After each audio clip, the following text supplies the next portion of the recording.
Good morning students. आज हम बसंत भाग 1 के अंतर्गत पाठ 3 नादान दोस्त के प्रश्न अभ्यास को करेंगे। पहला प्रश्न है, अंडों के बारे में केशव और श्यामा के मन में किस किस तरह के सवाल उठते थे। वे आपस में ही सवाल जवाब करके अपने दिल को तसल्ली क्यों दे दिया करते थे। अंडों के बारे में केशव और श्यामा दोनों के मन में तरह तरह के सवाल उठते थे कि अंडे कितने बड़े होंगे, किस रंग के होंगे, कितने होंगे आदि। लेकिन इन बातों को जवाब देने के लिए ना तो अम्मा को फुर्सत थी न बाबूजी को, अतः दोनों बच्चे आपस में ही सवाल जवाब करके अपने दिल को तसल्ली दे लिया करते थे। प्रश्न 2, केशव ने श्यामा से चिथड़े, टोकरी और दाना पानी मंगाकर कारनेश पर क्यों रखे।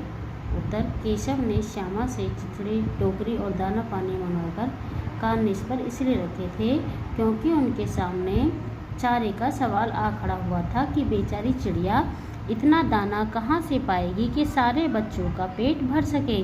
बच्चे भूख के मारे चू चू करके मर जाएंगे। प्रश्न 3, केशव और श्यामा ने चिड़िया के अंडों की रक्षा की या नादानी की।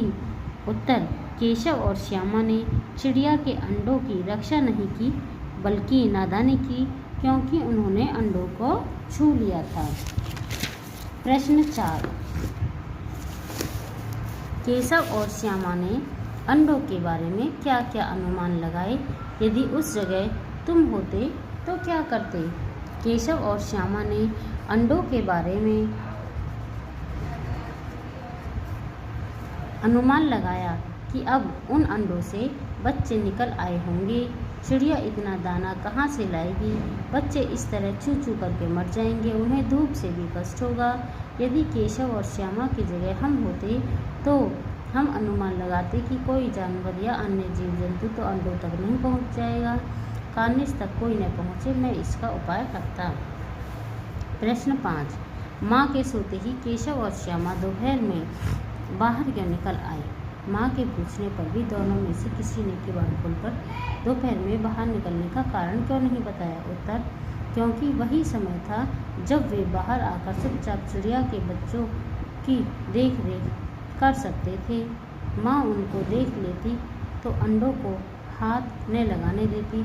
माँ के पूछने पर पिटाई के डर से दोनों में से किसी ने बाहर निकलने का कारण नहीं बताया। प्रश्न 6, प्रेमचंद जी ने इस कहानी का नाम नादान दोस्त रखा, आप इसे क्या शीर्षक देना चाहोगे। उत्तर, हम इस कहानी का नाम दूसरा अन्य शीर्षक बच्चों की नादानी देना चाहेंगे। तो बच्चों, आपको इन सभी प्रश्न उत्तर को अपनी हिंदी की नोटबुक में सुंदर हैंडराइटिंग में लिखना है।